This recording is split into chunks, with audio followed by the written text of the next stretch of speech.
Hello friends, hopefully आप सभी लोग अच्छे होंगे। सो एनईपी 6 सेमेस्टर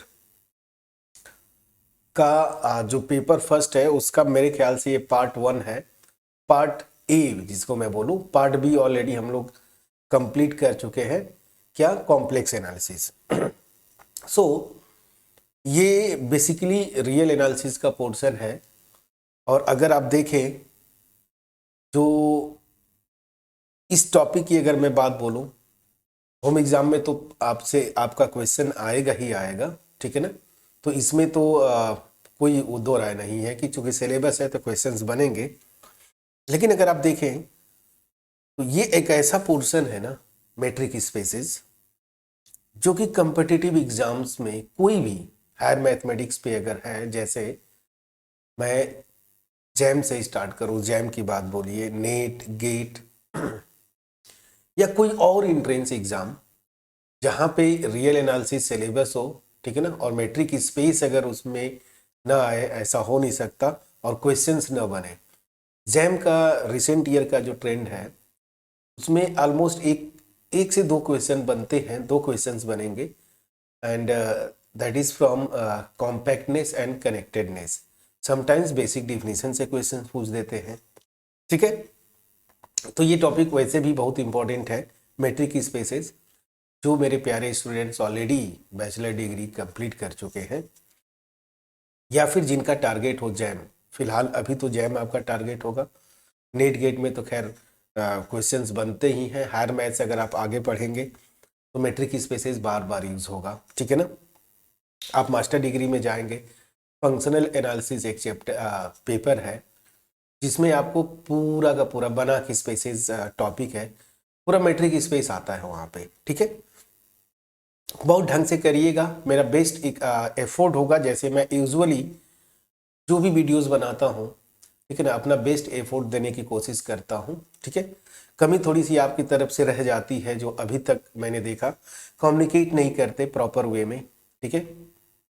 एनीवेज, तो स्टार्ट करते हैं मेट्रिक स्पेसेस। देखिए मेट्रिक स्पेसेस अगर मैं बोलूँ, कुछ चीज़ें स्ट्रक्चर्स हमने ऑलरेडी सीखा है। जैसे ग्रुप्स की अगर मैं बात बोलूँ तो ग्रुप में पहले तो एक बाइनरी ऑपरेशन आता है ना, ओ। और इनफैक्ट ये बाइनरी ऑपरेशन जो मैं बोलता हूँ, ये फंक्शन होता था ना, मैपिंग, ठीक है, जो भी नॉन एम्प्टी सेट लेते थे विद सर्टेन कंडीशन, ठीक। तो बाइनरी ऑपरेशन की तरह ये भी वर्क करता है। ये करता क्या है बाइनरी ऑपरेशन, जो भी आपने सेट लिया ना, जी एक्स जो भी बोलिए, ठीक है ना, तो ये बेसिकली दो उस सेट के 2 एलिमेंट्स पे ऑपरेट होता था, और जो रिजल्ट है ना उसी सेट का आना चाहिए, जो हमने सीखा था, ठीक है ना। मतलब मैं बाइनरी ऑपरेशन की बात बोलता हूं। अब उसके बाद ये जब बाइनरी ऑपरेशन डिफाइन कर दिया, मतलब एक मैपिंग हो गया ये, या फंक्शन हो गया, तो इस सेट और जो इस पे बाइनरी ऑपरेशन डिफाइन किया, मतलब जो मैपिंग या फंक्शन मैंने डिफाइन किया था, वो फंक्शन का कॉम्बिनेशन या पेयर को ही हम क्या बोलते थे, ग्रुप ना। याद करिए थोड़ा। फिर हम रिंग्स पे गए, फील्ड्स तक गए, तो फील्ड्स वगैरह में दो दो बाइनरी ऑपरेशंस आ जाया करते थे। अगर मैं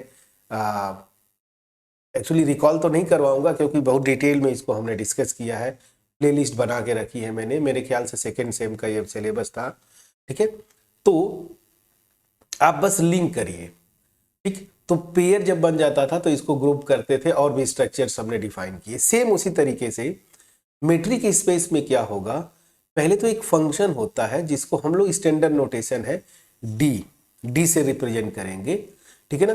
और क्या होना चाहिए, जैसे बाइनरी ऑपरेशन में एक नॉन इम्पिटी सेट लेते थे, उसी तरीके से यहाँ पे एक नॉन इम्पिटी सेट लेंगे एक्स, ठीक है ना। अब एक्स कुछ भी हो सकता है, real number, set of real numbers, set of complex numbers, Euclidean spaces, मतलब जो R2 R3 Rn, ठीक है ना, या फिर और भी कोई रिस्पेक्टिव सेट्स आप डिफाइन कर सकते हैं, जैसे मैंने बोला बना की स्पेसेस वगैरह। एनीवेज, तो ये क्या होगा, जो मेट्रिक है, ये डी जिसको रिप्रेजेंट करता हूं, इसको बोलता हूं मेट्रिक, मेट्रिक या फिर मेट्रिक फंक्शन या फिर डिस्टेंस फंक्शन। ये क्या होगा, ये भी इस सेट एक्स के 2 एलिमेंट्स पे ऑपरेट होगा, ठीक है ना। और रिजल्टिंग एलिमेंट जो आना चाहिए ना, वो यहाँ पे रियल नंबर होता है, सेट ऑफ रियल नंबर्स पे डिफाइंड होता है। तो मैं आपको बोलूँ ना, मैट्रिक समझना है तो मैट्रिक अगर करेंगे ना, मजा नहीं आता है पढ़ने में। मैट्रिक को हम दूसरा जो नाम है ना, डिस्टेंस फंक्शन भी बोलते हैं। तो आप डिस्टेंस फंक्शन याद रखें, और इसका वर्क क्या होगा, सीधी सी बात है, इस सेट एक्स के कोई भी 2 एलिमेंट्स लेता हूं ना, उनके बीच का डिस्टेंस मेजर करना, ठीक है ना। अगर ये समझ गए तो मैट्रिक स्पेस का डिफिनीशन भी समझ में आ जाएगा। ये क्या करता है, डिस्टेंस मेजर करता है किसी भी 2 एलिमेंट्स के बीच में सेट एक्स के। अब डिस्टेंस मेजर करेगा तो ऑफकोर्स डिस्टेंस निगेटिव होता नहीं, ठीक है ना। तो मतलब डी की जो वैल्यू आएगी यहाँ पे ना, कोई भी 2 एलिमेंट एक्स का लेंगे तो डिस्टेंस हमेशा निगेटिव तो नहीं होगा ना, तो या तो पॉजिटिव होगा या सबसे जो मिनिमम आएगा वो क्या होगा, 0। क्यों, क्योंकि 2 एलिमेंट्स के बीच का, या कोई भी 2 ऑब्जेक्ट्स आप लेते हैं रियल लाइफ में, तो डिस्टेंस जो होती है वो मिनिमम 0 आती है, निगेटिव नहीं होता, याद रखिएगा, ठीक। तो डिफाइन भले करते हैं कि D from X cross X to R, लेकिन एक्चुअली अगर मैं बोलूं तो डिस्टेंस कभी निगेटिव नहीं होता, ठीक है, बट डिफाइन करने का तरीका है। तो अल्टीमेट मेट्रिक मतलब डिस्टेंस, तो ये डिस्टेंस मेजर करता है। सिंपल सा पहले कॉन्सेप्ट समझ लीजिए दिमाग में, ये डिस्टेंस मेजर करता है इस सेट जो नॉन एम्प्टी सेट है, इसके किन्हीं भी 2 एलिमेंट्स के बीच का, ठीक है। अब जब ये कुछ सर्टेन कंडीशन सेटिस्फाई करेगा ना, तो मैं बोलता हूं कि ये फंक्शन जो है, जैसे यहाँ बाइनरी ऑपरेशन में ना, तो यहाँ पे कुछ सर्टेन ये कंडीशन है, ये जो डिस्टेंस फंक्शन जो मैं डिफाइन कर रहा हूं, अगर ये 4 कंडीशन बेसिकली होती हैं, सेटिस्फाई करे, तो हम बोलते हैं कि ये फंक्शन जो है क्या है, डिस्टेंस फंक्शन है या फिर मैट्रिक फंक्शन है इस सेट एक्स पे। अब जब ये मैट्रिक हो जाएगा ना, तो इसी एक्स के साथ इसका पेयर ले लीजिए ना, तो ये जो पेयर आता है ना, इसी को हम क्या बोलते हैं, मैट्रिक स्पेस। समझ में आ गया, जैसे यहाँ ग्रुप्स में। तो अब मैंने बेसिक चीजें आपको बताया। तो डी मतलब मैट्रिक या मैट्रिक फंक्शन, इसका जो दूसरा नाम है डिस्टेंस फंक्शन। तो आप डिस्टेंस फंक्शन दिमाग में हमेशा बिठा के रखें। ये क्या करता है, एक्स के कोई भी 2 एलिमेंट्स के बीच का डिस्टेंस, ठीक। चलिए अब मैं डिफिनीशन को इसको डिफाइन करता हूं। इतना कॉन्सेप्ट के बाद थोड़ा सा आइडिया लग गया होगा। तो अब मैं मैट्रिक स्पेस का डेफिनेशन आपके सामने रखता हूं। सो क्या होगा, let X be a non empty set, be a non empty set, non empty set, ये मेरा क्या है, नॉन एम्प्टी सेट है, ठीक है ना। तो x कोई भी नॉन एम्प्टी सेट लिया मैंने। अब यहां पे जो मैपिंग डिफाइन करते हैं उस पे मैं आता हूं। चलिए अब d from x cross x ना, ये x मैंने लिया, ये सेट मैं ले रहा हूं, और ये क्रॉस मतलब इसका कार्टेशियन प्रोडक्ट, आप समझते हैं, x का x के साथ कार्टेशियन प्रोडक्ट। तो d from x cross x to r, ठीक है ना, ये मैपिंग होता है या फंक्शन होता है, इज कॉल्ड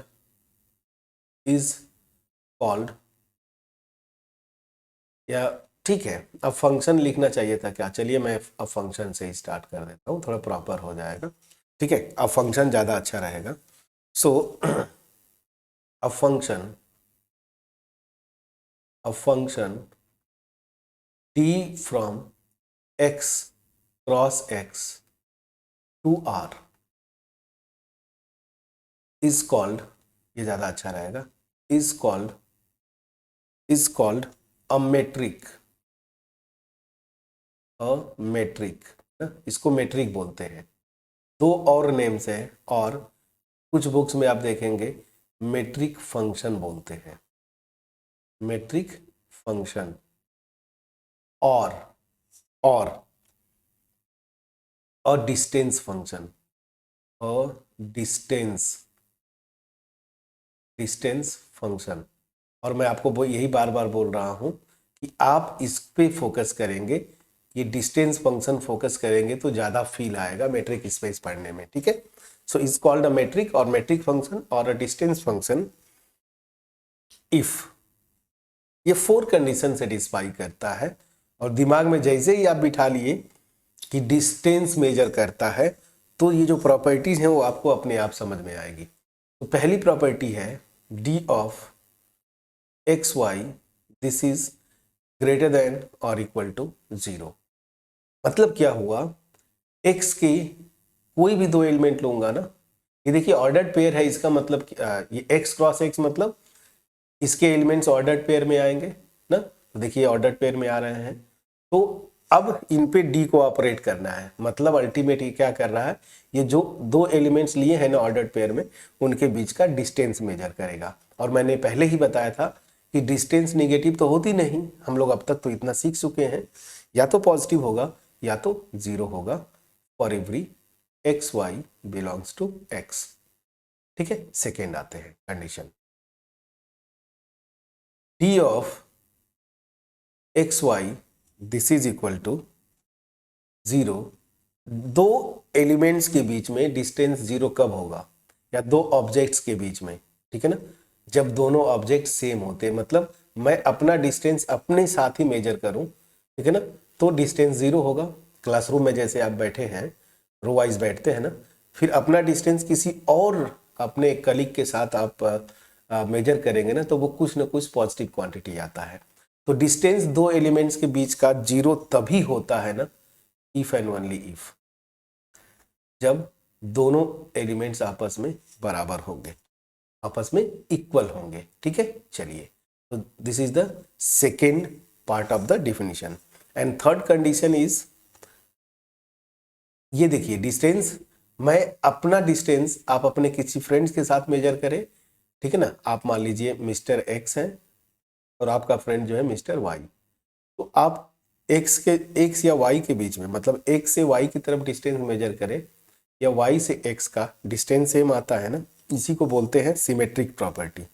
सो क्या होगा इसका, D of X Y this is equal to D of Y X ना, इसको बोलते हैं सिमेट्रिक प्रॉपर्टी।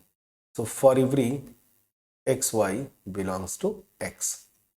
और जो फोर्थ डिफिनीशन है, मतलब सॉरी फोर्थ कंडीशन है, इसको बोलते हैं ट्रायंगल इनइक्वालिटी। ये क्या है, D of X Y plus D of Y Z, ठीक, दिस इज ग्रेटर देन और equal to D of X Z.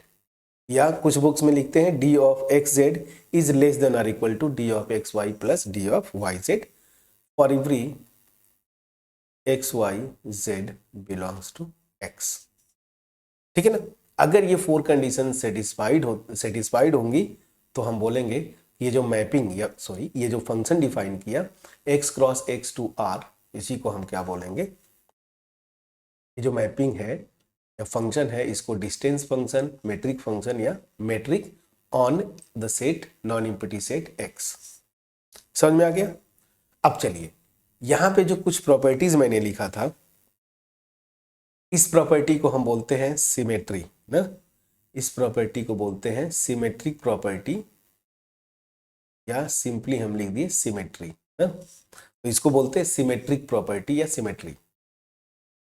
और ये जो फोर्थ वाली है, इसको बड़ा इंपॉर्टेंट है, इसको बोलते हैं क्या है, आपको पता है, ट्रायंगल इनइक्वालिटी। क्या बोलते हैं, ट्रायंगल इनइक्वालिटी, ठीक है, इसको हम बोलते हैं ट्रायंगल इनइक्वालिटी, ठीक। तो ये हो गया मेट्रिक या डिस्टेंस फंक्शन या मेट्रिक फंक्शन का डिफिनीशन। अब जैसा मैंने शुरू में बोला था कि पेयर बना दीजिए एक्स और डी, तो इसको क्या बोलते हैं, इस पेयर को मेट्रिक स्पेस। मैं समझ में आ गया, ठीक है। सो दिस, अब यहां पे लिखता हूं फर्दर द पेयर ये क्या, x और इसके साथ this d is called a metric space, ठीक है, अ मेट्रिक स्पेस। तो यहाँ पे मेट्रिक स्पेस तो बहुत आसान है ना, बस आपको समझना क्या है ना, जब भी क्वेश्चन में आएगा आपके होम एग्जाम्स की अगर मैं बात बोलूँ, इवन मैंने देखा है एंट्रेंस एग्जाम्स में भी एक नॉन इम्पटी सेट लेता है, उस पर एक फंक्शन डिफाइन कर देगा और उस पर वहाँ पे ऑप्शन दे देता है कि ये मेट्रिक है, ठीक है ना, या फिर बोलेगा कि ये मेट्रिक नहीं है क्यों, तो वहाँ पे 4 ऑप्शंस बना देंगे। और आपके होम एग्जाम जो मैं बोल रहा हूँ NEP 6 सेम की अगर मैं बात बोलूँ, तो वहाँ पे तो डायरेक्ट देगा कि दिखाओ कि ये मेट्रिक है या नहीं है, तो आपको रिटेन करना पड़ता है। बट MCQs में तो आपको वैलिड रीजन के साथ ऑप्शंस को टिक करना होता है ना। एनीवेज, तो ये है आपका मेट्रिक स्पेस का डेफिनेशन, ठीक।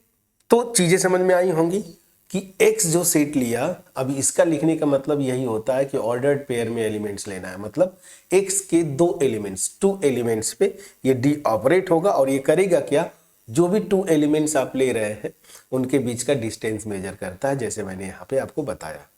अब डिस्टेंस जैसे ही समझ में आया, ये सारी प्रॉपर्टीज आपको समझ में आ गई होंगी कि डिस्टेंस कभी निगेटिव हो नहीं सकता।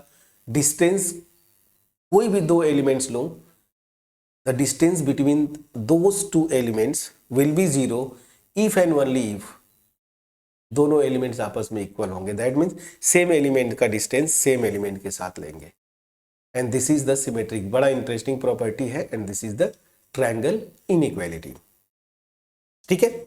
चलिए, अब यहां पे जो एग्जाम्पल्स की बात है, मैं थोड़े से इंपॉर्टेंट एग्जाम्पल्स को लूंगा ताकि जो एग्जाम में भी आते हैं ये एग्जाम्पल्स और आपके कॉम्पिटिटिव पॉइंट ऑफ व्यू से भी बड़े इंपॉर्टेंट है, ठीक है। सो अब जैसे मैं स्टार्ट करूं उससे पहले मेरी आदत है मैं बनाता हूं इस तरह से डायग्राम, ठीक है ना, जैसे ऐसे, एक बस समझ लीजिए सिंपली।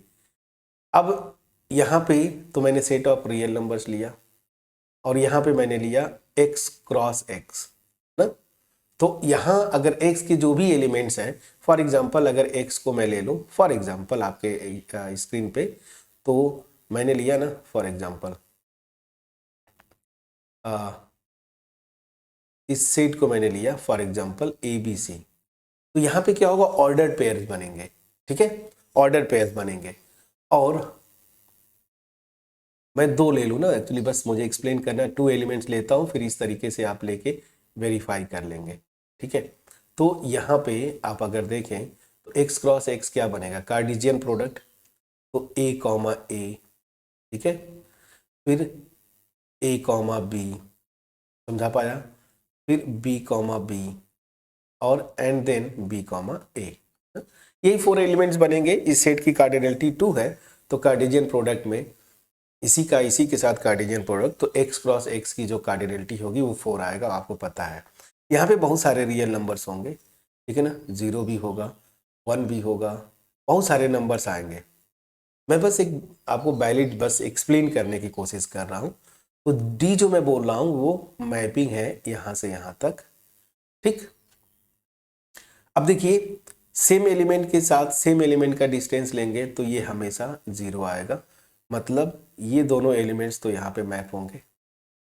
अब रही बात इनका, तो मान लीजिए फॉर एग्जांपल AB को मैं 1 पे ले जा रहा हूँ, ठीक है ना, तो AB को 1 पे ले गए तो मेट्रिक जैसे ही आ गया ना, अगर है ये सिमेट्रिक प्रॉपर्टी लगेगा, तो BA भी सेम एलिमेंट्स पे मैप होगा और वो क्या होगा 1 पे। एक एग्जाम्पल, और ये एग्जाम्पल मैंने एक बड़ा इंपॉर्टेंट एग्जाम्पल बना दिया।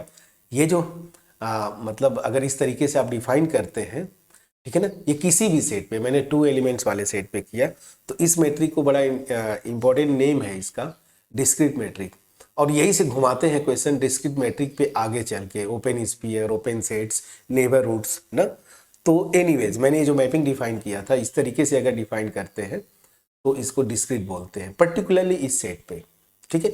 इस तरीके का कुछ पिक्चोरियल डायग्राम आप ना पिक्चर वाइज आप समझें। चलिए, अब आते हैं एग्जाम्पल्स की बात, ठीक है। सो यहाँ पे एक एग्जाम्पल मैं जल्दी जल्दी कर देता हूँ, जो थोड़ा इंपॉर्टेंट एग्जाम्पल है, जैसा कि मैंने आपको पहले भी बोला। तो example will be this one, यहाँ पे मैंने जो x डिफिनीशन में लिया है ना, x को आप r ले लीजिए, ठीक है ना। तो इस मतलब सेट ऑफ रियल नंबर्स, तो यहां पे जो मैं मैपिंग डिफाइन कर रहा हूं या फंक्शन, वो इस तरीके से r cross r to r, set of real numbers, ठीक है ना, लिया। तो डिफिनीशन में देखिए x cross x to r, तो x की प्लेस पे r ले लिया, दिस। और ये मैं जो यहाँ पे फंक्शन डिफाइन कर रहा हूँ, वो फंक्शन इस तरीके से डिफाइन कर रहा हूँ कि d जो डिफाइन किया कि कोई भी दो रियल नंबर्स लेंगे, इनके बीच का डिस्टेंस जो होता है ना, एज यूजुअल हम लोग रियल नंबर्स में ऑलरेडी कर चुके हैं। डिस्टेंस जैसे निकालते क्या करते हैं, दो एलिमेंट्स लिया, दो रियल नंबर्स, उनको उनका डिफरेंस ले लीजिए, मॉडुलस लगा दीजिए। मॉडुलस क्या करता है, चाहे ये अंदर की क्वांटिटी निगेटिव हो या पॉजिटिव हो, इसको पॉजिटिव कर देता है।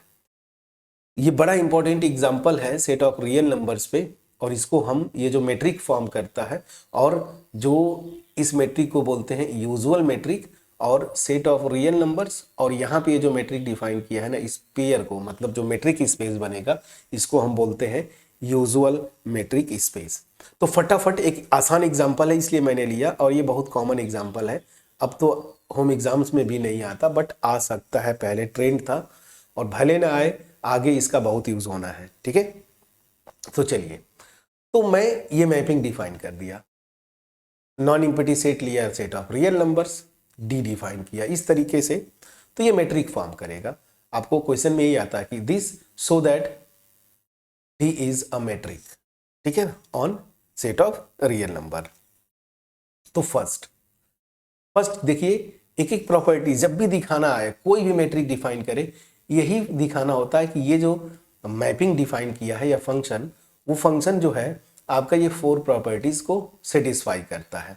अब फोर प्रॉपर्टी को सेटिस्फाई करता है, तो सबसे पहला क्या था कि कोई भी टू एलिमेंट्स लेंगे, उनके बीच का डिस्टेंस ग्रेटर देन और इक्वल टू 0 होता है। तो हमें यही दिखाना है ना कि d, यहाँ कोने में लिख लीजिए, d of X Y is greater than और equal to 0 for every X Y belongs to, यहाँ पे मैंने सेट ऑफ रियल नंबर्स लिया। अब ये डिस्टेंस ग्रेटर देन और इक्वल टू 0 होगा कब कब जब इसका डिफिनीशन ये है ना, तो मुझे यही दिखाना है कि mod of x minus Y this is greater than और इक्वल टू 0, बस ये दिखाना है। तो इफ एंड ओनली इफ है, दोनों तरफ देखिए इफ एंड ओनली इफ है, तो इसको कैसे दिखाएंगे, चलिए। तो मैं लेके चलता हूं कि लेट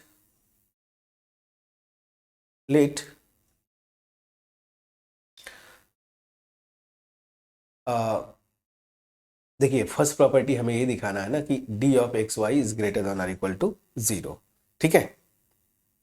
तो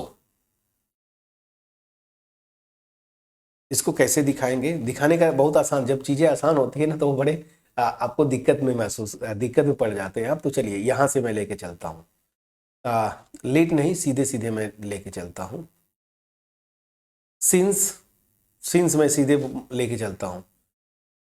तो अगर कोई भी रियल नंबर्स लेता हूं, ठीक है ना, तो मॉडुलस फंक्शन के प्रॉपर्टी से ये मॉडुलस जो है ग्रेटर देन और इक्वल टू 0 होता है, ठीक है।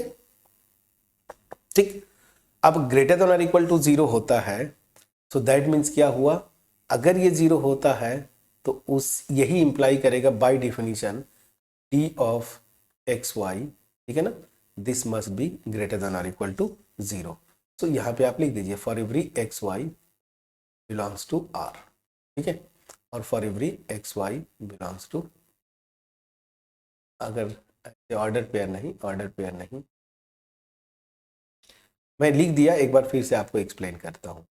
पहली प्रॉपर्टी मेरी क्या थी, ये देखिए, कोई भी दो एलिमेंट लूंगा, मैं शायद सेकंड बताने लगा था, फर्स्ट पे आता हूं। मुझे ये दिखाना ना कि कोई भी दो एलिमेंट लूंगा उस सेट का, उनके बीच का डिस्टेंस ग्रेटर देन और इक्वल टू 0 होगा। अब इसको दिखाना है, तो मुझे ये दिखाना होगा, चूंकि इसका जो डिफिनीशन है ये इक्वल टू दिस, तो मैं ये दिखा दूं कि ये जो है मेरा ग्रेटर देन और इक्वल टू 0 होगा। मॉडुलस फंक्शन है, तो बात सीधे लिखिए कि कोई भी दो रियल नंबर्स लेंगे, उनके डिफरेंस का मॉडुलस हमेशा मॉडुलस फंक्शन की प्रॉपर्टी से, मॉडुलस फंक्शन आप जानते हैं ये ग्राफ होता है ना, ये देखिए, तो मॉडुलस फंक्शन जो है उसके प्रॉपर्टी से डिस्टेंस कोई भी दो रियल नंबर्स लूंगा, या तो पॉजिटिव होगा या तो जीरो होगा। तो मैंने ये लिख दिया, ये मैं जानता हूं पहले से मॉडुलस फंक्शन के प्रॉपर्टी से। और ये ग्रेटर देन और इक्वल टू जीरो, तो डिफिनीशन ही तो यही मैंने डिफाइन किया है, if this is greater than और equal to zero then this will be greater than और equal to zero. First property बहुत आसान था, तो इसको मैंने तुरंत लिख दिया। ठीक है, अब चलिए सेकेंड प्रॉपर्टी। समझ में आया? फर्स्ट प्रॉपर्टी यही दिखाना था कि कोई भी दो एलिमेंट लो, उस सेट का डिस्टेंस जो है ना ग्रेटर देन और इक्वल टू जीरो होना चाहिए। पहली मैंने प्रॉपर्टी दिखाया। अब आता हूं सेकेंड। डिस्टेंस जीरो तभी होगा इफ एंड ओनली इफ, जब दोनों एलिमेंट्स आपस में बराबर होंगे, इक्वल होंगे। तो यहां पे भी सेम देखिए, तो मैं यहां पे लिखता हूं, मॉडुलस से ही स्टार्ट करते हैं। तो since for any two real numbers x minus Y this is equal to zero, कब? जब दोनों के बीच का डिस्टेंस, ये डिस्टेंस मेजर कर रहा है ना, मॉडुलस कब जीरो होगा? If and only if this two elements are equal. ये हम जानते हैं। ठीक है, तो अब यही से अगर ये मतलब d, तो this will imply d of X Y this is zero if and only if x equal to Y. बहुत आसान है फ्रेंड्स ये, ठीक है ना। और किसी भी एग्जाम्पल में ये दोनों दिखाना बहुत इजी होता है। इनफैक्ट तीसरा भी जो आपको मशक्कत करनी पड़ेगी ना किसी भी एग्जाम्पल में, ये ट्रायंगल इनइक्वालिटी दिखाने में। अब थर्ड को मैं दिखाता हूं कि distance of X Y is equal to distance of Y X, symmetric property. अब इसको मॉडुलस से लेके चलेंगे। ये भी हमें पता है कि mod of X minus Y this is equal to mod of Y minus X. क्यों? जैसे फॉर एग्जाम्पल आपने इसको 4 लिया, इसको 1 लिया फॉर एग्जाम्पल, तो 4 माइनस 3, चलिए 4 माइनस 1 क्या होगा? 3। अब y माइनस एक्स करेंगे तो 1 माइनस 4, ये क्या आ जाएगा? -3। लेकिन ध्यान दीजिए, चूंकि यहाँ पे मॉडुलस है, तो मॉडुलस की प्रॉपर्टी यही होती है कि निगेटिव को भी पॉजिटिव कर देता है। तो x माइनस वाई भी 3 आया, y माइनस एक्स भी 3 आया। क्यों? Because of this modulus function. ठीक है, तो बस जब ये हो गया तो यहां से आप लिख दीजिए कि since mod of x minus Y this is equal to mod of y minus X. ठीक है ना, यहां पे आप चाहे तो लिख सकते हैं for every X Y belongs to r। और जब ये हो गया तो बाय डेफिनेशन ये क्या होगा? d ऑफ एक्स वाई होगा and this will be d of Y X. ठीक है ना, Y X for every X Y belongs to r। ठीक, तो ये 3 प्रॉपर्टीज दिखाना हमेशा आसान होता है। जो आपको मुश्किल होगा किसी भी एग्जांपल में, आप देखिएगा ये ट्रायंगल इनइक्वालिटी, हमें यही दिखाना है कि कोई भी 3 रियल नंबर्स लेता हूं एक्स वाई जेड, ये कंडीशन होल्ड करेगी। ठीक है ना, ये आपको यहां पे दिखाना है। ठीक, तो चलिए अब यहां पे मैं आता हूं फोर्थ प्रॉपर्टी। फोर्थ बहुत इजी है, ट्रिवियल है। ठीक है ना, ये इसलिए क्योंकि मॉडुलस की बात करते हैं। कोई भी 3 रियल नंबर्स आप ले लीजिए, कोई भी 3 रियल नंबर्स। ठीक है ना, तो हमने ये पढ़ा है कि उनके बीच के डिस्टेंस की ये प्रॉपर्टी होती थी ना कि मॉड ऑफ, अगर इसको x लिखो इसको y लिखो, ऐसा मैं एग्जांपल लेके वेरीफाई करता हूं। चलिए, मैंने यहाँ पे फॉर एग्जांपल लिया 1, यहाँ पे ले लिया 2, यहाँ पे ले लिया 3। ठीक, इसको आप एज्यूम करिए x, इसको y और इसको z। पहले मैं क्या करूं, लेफ्ट हैंड साइड लेके चलता हूं जरा। लेफ्ट हैंड साइड मतलब ये d of X Y plus d of Y Z. और बाय डिफिनीशन ये क्या है? Mod of x minus Y plus mod of y minus Z. तो चलिए यहां से आप लगा के देखिए, 1 माइनस 2, x के प्लेस पे 1, y को 2 और z को 3 लिया, प्लस 2 माइनस 3 फॉर एग्जाम्पल, ये यही है ना। तो चलिए दिस विल बी, ये देखिए -1 मॉडुलस लेंगे 1, ये भी -1 मॉडुलस लेंगे 1, तो ये मेरा आ गया 2। ठीक है, और यहाँ पे क्या निकाल रहे हैं? d ऑफ एक्स जेड ना, मतलब मॉड ऑफ 1 और यहाँ से देखिए 3 मतलब -3, ये भी मेरा क्या आ गया 2। देखिए दोनों इक्वल हो गए। हो गए ना। सो दैट मीन्स क्या हुआ, मैंने एक एग्जांपल के थ्रू बताया, बट मॉडुलस फंक्शन में ये हमने रिजल्ट किया हुआ है, तो यहाँ पे मैं सीधे लिखूंगा since mod of x minus Y plus mod of y minus z, this is always greater than or equal to mod of x minus z। यहां पे क्या है, ग्रेटर और इक्वल, ठीक है। This for every x y z belongs to real number, this belongs to r, ठीक। और अगर ये हो गया तो यही से ये क्या होता है डिफिनीशन से, d ऑफ एक्स वाई, और यहां से क्या होता है ये d of Y Z, and this is greater than और इक्वल टू d ऑफ। तो यहां पे देखिए, अब मैं ये जो एक्सप्लेन करने के लिए एक ये सब चीजें मैंने बताया था, आप इस तरीके से, बस यही मोटिव था कि आपके पास प्रॉपरली पहुंच पाए, ठीक है। सो यहां से मैं इसको इरेज करता हूं, ठीक है, जो अननेसेसरली चीजें थी इसको छोड़ देता हूं। चलिए, तो यहां पे देखिए, जिस सिंपली मैंने एक एग्जांपल था, बस इसको आप समझ ले, प्रूफ कैसे करते हैं इस तरीके से आप प्रूफ पे जाएंगे। कोई भी आप बुक देखेंगे वहां पे आपको प्रूफ इसी तरीके से आपको मिलेगा। तो यहां पे इंपॉर्टेंट क्या था कि मैंने बोला ना कि इस मैट्रिक को हम क्या बोलते हैं, यूजुअल मैट्रिक ऑन आर, और जो करेस्पॉन्डिंग मैट्रिक स्पेस बनेगा उसको हम क्या बोलते हैं, यूजुअल मैट्रिक स्पेस। इसको याद कर लीजिए।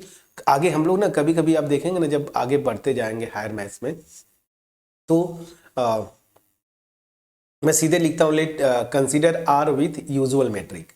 और ये जो मैट्रिक है ना, इसी मैट्रिक के रिस्पेक्ट में, मतलब इसी मैट्रिक स्पेस को, यूजुअल मैट्रिक स्पेस को ही कंसीडर करके आपने जो फर्स्ट सेम में जितने भी कॉन्सेप्ट आपने सीखा था रियल नंबर्स में, रियल नंबर्स की प्रॉपर्टीज में, जैसे मैंने नेबरहुड बताया, सब कुछ बताया था ना, इंटीरियर पॉइंट, एक्सटीरियर, सब कुछ, जितने डिस्टेंस आप प्रॉपर्टीज आपने पढ़े थे, ठीक है ना, वो आपने यूजुअल मैट्रिक के रिस्पेक्ट में ही किया था, ठीक है।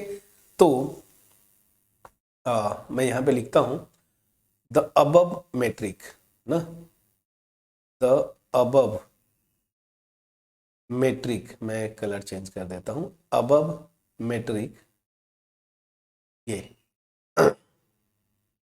T from R cross R ना, R cross R to R such that D of x y, this is equal to mod x minus y for every x y belongs to R ना, ये था। सो चलिए मैं proper कर देता हूं, क्योंकि जो मैं लिखूं वो आपके पास स्मूथली बिल्कुल स्पष्ट पहुंचना। This for every X Y belongs to R ना, मॉड है। So the above metric this is called usual ना, usual is called usual metric, usual metric और यूजुअल मैट्रिक फंक्शन और यूजुअल डिस्टेंस फंक्शन, ठीक है ना। एंड जो pair होता है set of real numbers with respect to usual metric is called, बड़ा इंपॉर्टेंट इसका नाम है, is called the usual metric space, the usual metric space, matric space. और याद रखिए, जितनी भी रियल नंबर्स की प्रॉपर्टीज हमने फर्स्ट सेम में सीखा था ना, यूजुअल मैट्रिक स्पेस में किया था, क्योंकि वहां डिस्टेंस कैसे मेजर करते थे, याद करिए, मॉड एक्स माइनस वाई, मतलब यही मैट्रिक स्पेस हम वहां पे लिए थे, ठीक है। एक और चीज मैं यहीं पे बता दूं कि एक सेट लिया आपने ना, नॉन एम्प्टी सेट, इस पे एक से अधिक मैट्रिक फंक्शंस आप डिफाइन कर सकते हैं, ठीक है ना। तो ये चीज याद रखिएगा, ऐसा नहीं कि रियल नंबर्स पे केवल यूजुअल मैट्रिक ही डिफाइन होता है, नो, डिस्क्रीट आगे करेंगे, डिस्क्रीट भी डिफाइन कर सकते हैं, फिर दो तीन और टाइप्स के मैट्रिक होते हैं उनको भी डिफाइन, मतलब बहुत सारे तरीके से मैं ये बोलना चाहता हूं कि एक नॉन एम्प्टी सेट पे अलग अलग मैट्रिक फंक्शंस डिफाइन कर सकते हैं आप। समझ में आ गया, ये नोट करके लिख लीजिएगा। तो अब अगला जो एग्जाम्पल है, एक बड़ा इंपॉर्टेंट एग्जाम्पल है, वो क्या है, डिस्क्रीट। तो डिस्क्रीट को करेंगे नेक्स्ट वीडियो में, ठीक है ना, और उसके साथ एक आध और एग्जाम्पल मैं कर दूंगा। तब तक अपना ख्याल रखें, पढ़ाई करते रहें। देखिए बेसिक था, अगर ये बेसिक इंट्रोडक्शन वीडियो समझ में आया होगा, थोड़ा सा अप्रिसिएट जरूर करिएगा, वीडियो को लाइक करिएगा, फ्रेंड्स के साथ शेयर करिए। चैनल पे नए हैं, चैनल को जरूर सब्सक्राइब करिएगा, स्पेशली उन फ्रेंड्स के साथ जो अभी तक बार बार चैनल विजिट करते हैं आप बट सब्सक्राइब नहीं किया है। स्पेशली जो मेरे MSc लेवल के जो वीडियोस हैं उसको जो मेरे स्टूडेंट्स देखते हैं, ठीक है ना, लाइक एक्सटेंशन फील्ड वगैरह हुआ, फिर मैंने लिविंग मेजर वगैरह भी बनाया था मेजर थ्योरी में। ये जो आप लोग देखते हैं ना, जनरली आप सब्सक्राइब नहीं करते, प्लीज़ सब्सक्राइब करें, ठीक है। थोड़ा सा इससे क्या होता है फ्रेंड्स, हमें मोटिवेशन मिलता है। मैं बार बार यही बोलता हूँ कि मेरा मोटिव जो है मास में क्वालिटी कंटेंट डिलीवर करना, आप मैक्सिमम लोगों के पास पहुंच पाना। तो इसमें आप पार्टिसिपेंट बने। सिंपली आपको करना कुछ नहीं, जब भी वीडियोज अच्छी लगे, मैं आपको बोलता हूँ ना, जिस वीडियो में आपको लगे ना कि आपने कुछ नया सीखा, पढ़ के मजा आया, उन्हीं वीडियोस को मैं बोलता हूँ। अगर कोई ऑर्डिनरी वीडियो लगे उसको बस देख के छोड़ दीजिए, बट जो अच्छा लगे वीडियो को लाइक करिए, अपने फ्रेंड्स के साथ जरूर शेयर करिए, और सबसे इंपॉर्टेंट फ्रेंड्स, कम्युनिकेट करिए। 2 वेज कम्युनिकेशन हेल्दी होता है सीखने के लिए। क्योंकि आप मेरे सामने हैं नहीं, मैं जस्ट वीडियोस लेक्चर्स बनाया, ठीक है ना, और वीडियो लेक्चर्स के थ्रू आपसे कम्युनिकेट करता हूं। तो यहाँ पे आप फ्रंट में बैठे नहीं हैं, चीज़ें समझ में आई नहीं आई तो प्लीज़ आप कमेंट सेक्शन में ज़रूर कमेंट ड्रॉप करें। इवन कोई डाउट है तो भी जो है आप कमेंट सेक्शन में कमेंट के थ्रू कम्युनिकेट करें। मे बी आपका कोई कलीग जो साथ में आपके देख रहे हो, शायद वही आपका डाउट क्लियर कर दे, ठीक है ना। तो पार्टिसिपेशन बहुत ज़रूरी है। सो मिलते हैं नेक्स्ट वीडियो में, जहाँ पे एक और एग्जांपल है उसको मैं करने की कोशिश करूँगा, क्या, डिस्क्रीट मैट्रिक स्पेस। तब तक अपना ख्याल रखें, पढ़ाई करते रहें। Thank you so much for watching my video.